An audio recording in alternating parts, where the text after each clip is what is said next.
Well, over the next few weeks or a couple months, TikTok is going to be bombarded by Hurricane Helene, I guess that's what it was called, and all the damage it caused. And I'm still amazed at the people that weren't ready for this. The people in Florida and Georgia and the surrounding areas, because it's something they go through nearly every year. But I can kind of understand how the people in Asheville weren't prepared. I mean, no one would ever have thought that a damn hurricane would come up through the Gulf, up the East Coast, and wipe out a town on top of a mountain. I mean, I hope this has woken some of you up to realize just how bad things are getting, just how bad the weather's getting. The raging firestorms out in California, the floods and tornadoes in the Midwest, and the hurricanes on the East Coast, and now the mountains are being affected by them. It doesn't matter where you live, how high you live, you're going to be affected now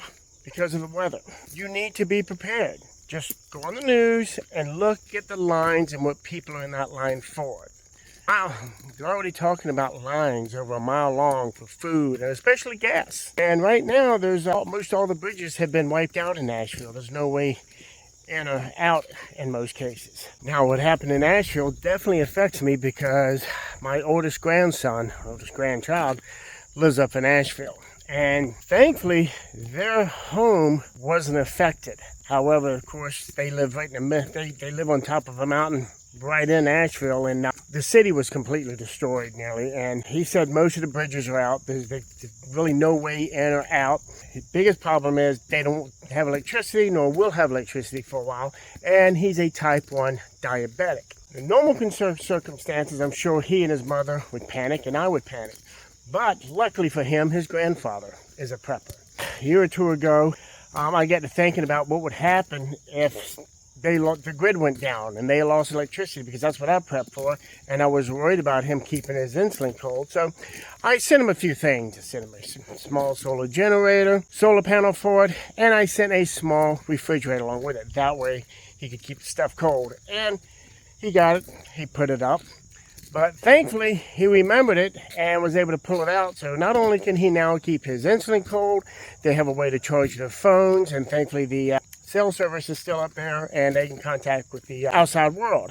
So little things like that you got to take in consideration. If you have family members who aren't preppers and you're concerned about them and they need certain things to maybe get them through hard times like that, it should be your responsibility to help them out, to make sure they have the necessary equipment to keep their medications cool.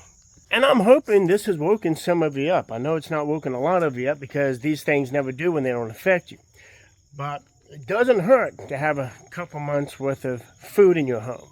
It doesn't hurt to have some backup gas. It doesn't hurt to have that extra medication on hand. It doesn't hurt to have a solar panel, a small solar generator on hand for things like this. But what does hurt is when you've seen the signs, when you've seen the warnings, when you've seen the suffering that so many other people are going through, and you decide to ignore all that because it's not going to happen to you.